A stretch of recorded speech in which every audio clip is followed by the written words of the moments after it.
What's going on, YouTube? R to the double E dash to the ZON coming at you once again. It's Friday, January 10th, 2020. I ain't gonna make that mistake. I ain't gonna be one of those people that keeps writing and saying 2019 when we're in 2020. I nipped that shit in the bud. Here at the beginning of the weekend, man, and I just wanted to make a video with a little cranberry and vodka.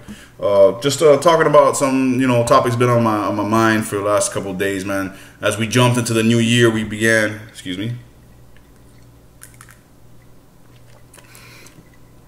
Damn, I made that one strong. That's how I like it. We began the new year already jumping into the speculation and the rumors about the possible Nintendo Switch Pro or Switch 2 or Super Switch or whatever, the next Switch. The next significant leap, not a revision of the original model like we've had already, which I took advantage of. The extended battery life is just amazing. But an actual upgrade, an actual more powerful Switch. Those rumors got escalated yet again now that we jumped into 2020 and there's a lot of leaks and rumors and this and that. And I just thought about, man, so many people were like, okay, well, the Xbox Series X and the PlayStation 5 are dropping in the holiday of this year. They both confirmed they're dropping in the holiday season. So we got about a year, 11 months or so until that happens. And then when that happens, they're going to be so powerful. And we've already seen evidence of that with the Series X. Jesus Christ. They're going to be so powerful that the Switch is not going to be able to sustain its success. Now, everybody's entitled to their opinion. I get that. But the reason I look at that statement, that opinion, and think of it as so uninformed and so short-sighted, you got to understand, man, the Switch has sold like gangbusters since launch. It has not had any lulls. It hasn't dropped. It's only intensified in sales. Yeah, I mean, a couple weeks here or there throughout the last 3 years have been, a little bit less, a little bit higher, but it's constantly, overall, its trajectory is just, it keeps selling. It just keeps selling, and it's outselling the PlayStation 4 and the Xbox One. Has been since it launched. It's never looked back. I think there's maybe, you can count on less than a hand the amount of times the PlayStation 4, the mighty PS4, has outsold the Switch in the last almost 3 years. It's virtually non-existent. The Switch has been dominating.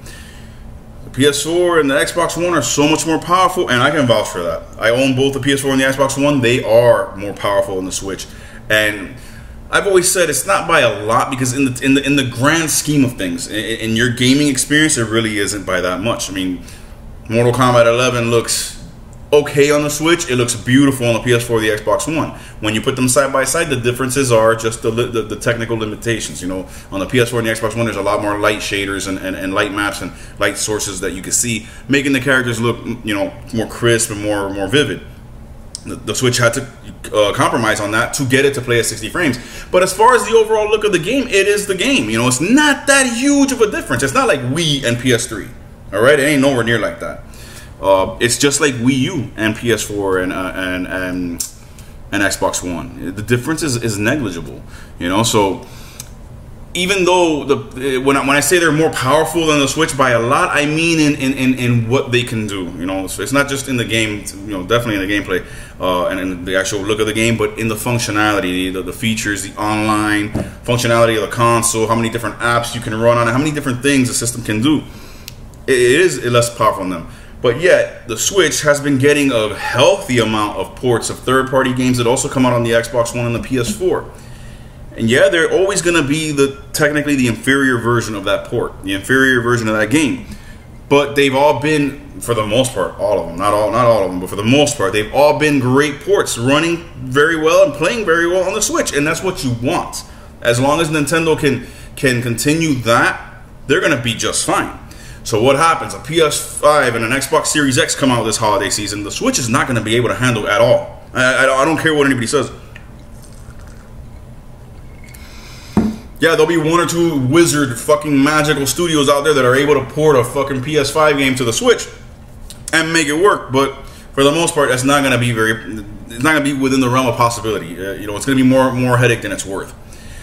But if you drop a Switch Pro with that new Tegra 2 chip that we keep hearing about, that's supposedly 4 times more powerful than the current Switch, that's basically like having a base Xbox 4 Xbox 4, wow, PS4 or Xbox One in your hands, then they could get a port from the PS5 and Xbox Series X without a fucking problem. And Nintendo can just keep on going along doing their thing, and they're going to keep selling, because what you guys need to understand is that this system, I mean, it's very simple. I know it is so simple that people miss it.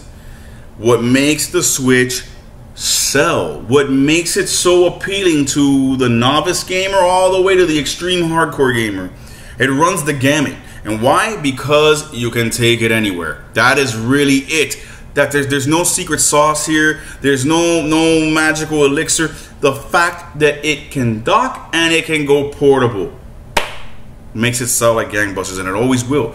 Even the Switch Lite that you can't dock, which I think is the stupidest fucking thing, but whatever.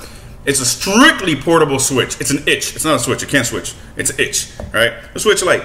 Even that is gonna sell, and it's been selling like gangbusters. Why? Because the graphical power of it is enough where you can play a AAA, fucking AAA video game experience in HD and everything in your hands. Okay, that alone is gonna make it sell. Of course, the majority of people that own a Switch also have an Xbox One or a PS4 or a PC or all of them. And most likely, 80 to 90% of the time, the Switch is not their primary go-to console. Nintendo don't care about that. Nintendo don't care about that. Nintendo cares about, they have a product that is a must-have, so even though it will not be this person's #1 console, that person's going to buy it. Because when they're on the road and when they're out and about, there's no choice for that to be their #1 console, because it's the only one that can go anywhere. So they're always going to have it. You've heard me say before I got the Xbox One, I was strictly PS4 at home. And Switch was really just handheld and on the go. But it was still, I'm on the go. I'm at work every day. I have breaks and lunch at work every day. And we go to my mother-in-law's house, or we go to my mom's house, or we go anywhere, a friend's house. I take the Switch with me because I know if there's downtime, I'm going to be playing. And if I'm with friends and they also want to play, I'm going to dock it, and then we can play. So the Switch goes with me everywhere.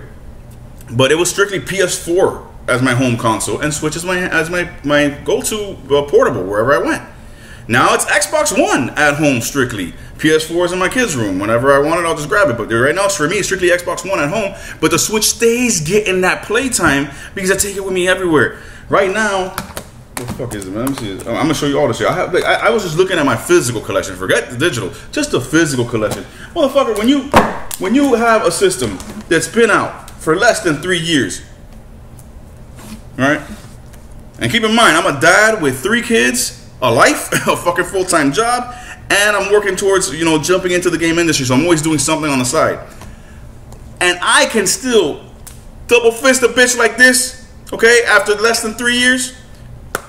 Oh yeah, this is variety, man. Look at this shit. I'm gonna go through it real quick. This is my entire physical collection, but just so you can see the variety of games. The last time Nintendo had a console had this variety, it was the Super Nintendo. I hadn't even gone through puberty yet, okay? Check this out. Doom. Splatoon 2. I'm trying to get the glare out. Splatoon 2. Super Bomberman R. Skyrim. Super Mario Maker 2.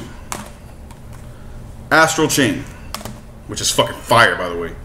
Luigi's Mansion 3. NBA 2K2. I also have 18 and 19. NBA 2K20. Mario and Rabbids Kingdom Battle. Minecraft. Pokemon Sword, and I also have Shield. I let my son take it to his mom's house. Super Smash Bros. Ultimate. Super Mario Odyssey. Kirby Star Allies. Just gonna fall over. Mortal Kombat fucking 11. ARMS. Xenoblade Chronicles 2. The Legend of Zelda Breath of the fucking Wild. Friday the 13th Ultimate Slashers Edition. Mario Kart 8 Deluxe. Pokemon Let's Go Pikachu. And Super Mario Tennis Aces. Okay, that's just my physical collection in less than 3 years. Now, I just went through that whole thing. I didn't keep track. I want the person watching this to rewind it, now that I'm going to ask this, and go back through it, and tell me how many different fucking genres of games I just showed you. And this is a small Switch collection compared to some of these psychopaths out there that have nothing but money and time to spend. They have fucking shelves and shelves full of Switch games. There's over 2,000 games available right now on the Switch, counting eShop, physical, everything. Nintendo is balling. Okay, now,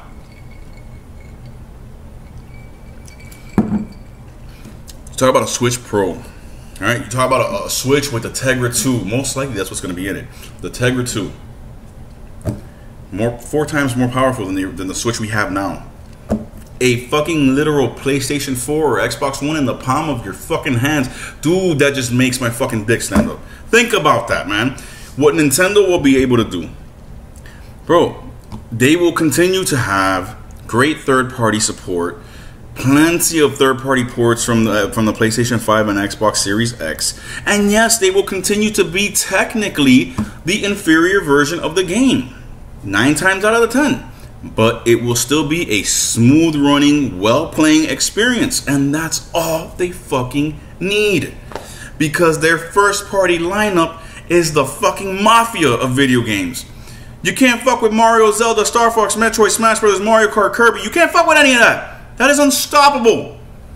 Couple that with the third party support that they're finally seeing.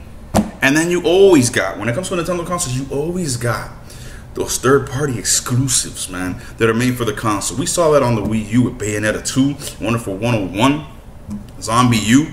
Here you have fucking Astral Chain, Mario and Rabbids Kingdom Battle. Nigga, they're gonna destroy it, man. I just wanted to talk about that because it seems like people are getting lost in the shuffle. Don't get me wrong, man. I am super excited for PlayStation 5 and Xbox Series X. I'm not really looking too much at the PS5 right now. Like I said, they really haven't shown much. When they do, I'm sure I'll be excited about it. I just don't know how excited I'll be because I know day one I'm jumping in on Series X.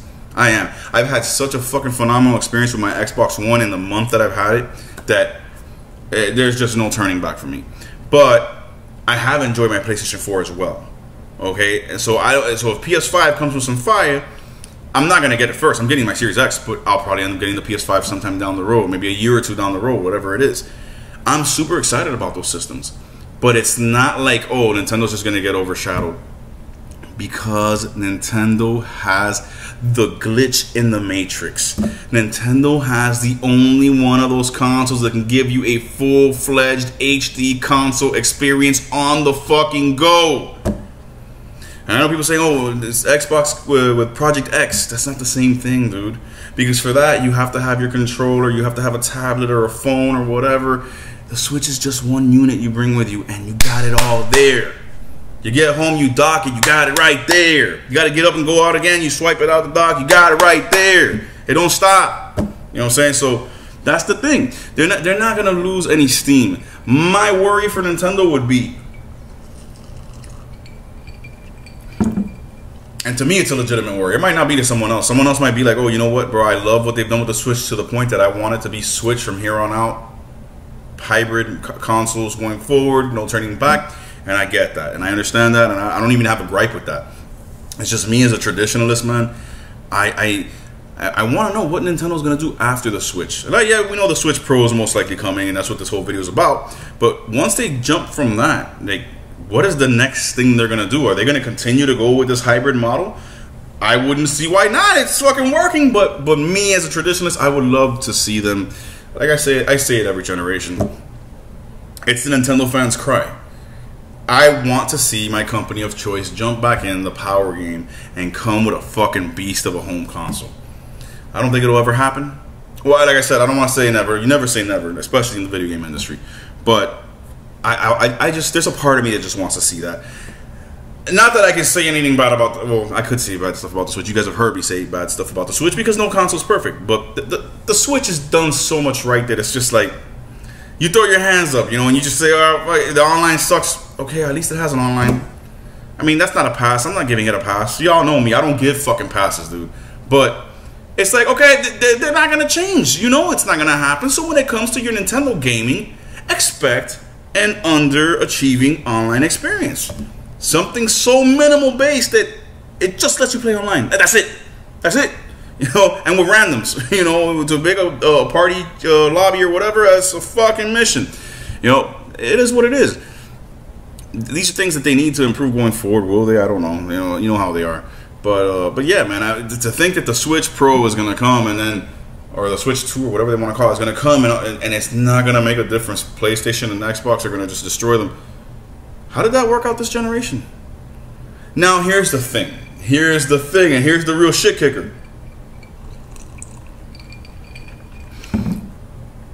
The original Switch launched kind of mid-generation. You know, 4.5, almost 5 years. Yeah, 5 years after the almost 5 years after the Wii U launched and tried to do its thing and wasn't able to do a damn thing. Even though I fucking love it, I'll always say that. I don't give a fuck, man. Wii U was amazing, but ever since that, you know, the Switch launched in 2017. Right, in 2017, the PS4 had been out for 4 years. The Xbox One had been out for 4 years. This is the first time that if this does happen, if the Switch Pro does release this year, and so we know PS5 and Xbox Series X are. This will be the first time they all launch within the same year of each other, and everybody starts from a level playing field. That might be an issue for Nintendo, but I really don't think so, dude. I think they do what they do, man. They launched that bitch with Breath of the Wild 2, and just like Breath of the Wild 1 sold more than 1-to-1 with the original Switch, Breath of the Wild 2 is just going to be like... Sony and Microsoft will be fighting over second place in the... Because I really think, if the Switch Pro launches now, I think it'll outsell both of them. Right out the gates. I really do. It'll be cheaper. And it's fucking Nintendo, and you have, you know, and if it has backwards compatibility with all the thousands of games on Switch right now, olvídate que eso va a pasar. It'll outsell them both out the gates. Whether it becomes a generation champ at the end of the line, I don't know. But out of the gates, it will outsell them because of all the just cheaper price, backwards compatibility with the original Switch, and Breath of the Wild 2. Nigga, shut up. Hellblade 2 looks awesome, but who the fuck is gonna want to play Hellblade 2 versus Breath of the Wild 2? Sony, there's nothing you can bring that will touch Breath of the Wild, because there was nothing you brought all generation that touched Breath of the Wild now. No disrespect to Spider-Man, God of War, Horizon Zero Dawn, Uncharted 4, all great games. They ain't fucking with Breath of the Wild. So, I mean, that's my thing, man. They'll be launching all together, basically. And now the rumors are that Nintendo's going to launch in the summer. In the summer to early fall, which will be perfect to launch right before, give you a few months head start until the two giants drop their shit in November and December, and then you already have a head start, and then we go to war, and then you know, war, console war, all that bullshit, whatever. I just like hyping shit up. Then we see what's up, but you know, it's gonna be exciting, man. It's gonna be really exciting. Breath of the Wild 2, man. I was so dying for Breath of the Wild, man. I was so waiting for that game. 5 long fucking years waiting for that game. And it finally released on launch day, March 3rd, 2017 with the Nintendo Switch. And it was a full-blown love affair with that game. Man, that game took us to so many fucking places. It was just fucking... Man, to think that there's a sequel coming in the same world, in the same game engine, but on a more powerful console, able to do more, render more, process more. Oh, nigga. Man, you know, like I said, but y'all know me, man. I'm passionate, man, about this gaming thing, man. I'm not just, like I've always said before, I'm studying, well, I've been studying, I already got my degree. I'm working on my portfolio, working on getting my craft together to get into the actual industry with a studio. But I'm a fucking fan at heart, dude. I've been doing this shit since I was 5, man. And the best time in gaming for me was when I was around 12 or 13 with the N64. That's what blew my fucking doors out and was just like, yeah, nigga, not only do you love gaming this much, but you will be working in the industry. Like, that was when I was 13, I decided that because of the N64. So when I talk about this, I'm passionate, man. This is my bread and butter, nigga. This is my fucking 7-course meal right here, the gaming industry, man. And it's a crazy time right now, man. Crazy time right now to be a gamer, man. With all the shit that we got, bro. I mean, like I said, this is the first time. Yeah, it's late in the generation, but this is the first time ever. I mean, you know, since the early years, since the Sega Nintendo Wars, when it was really just Nintendo and Sega. Yeah, I had both of them, but this is the first time when there's multiple competitors within the landscape of video gaming, and I have them all. I have the PS4, I have the Wii U, I have the Switch, I have the Xbox One, and I have a fucking gaming laptop that I'm doing this video on right now. I don't know what to do with myself. There's so much games around, and I'm just like, what do I play now, dude? You know. Anyways, man, that's my time, man. I'm gonna make another video after this, man. But I hope you guys have enjoyed this. God bless y'all. Stay gaming. You know what to do. Peace.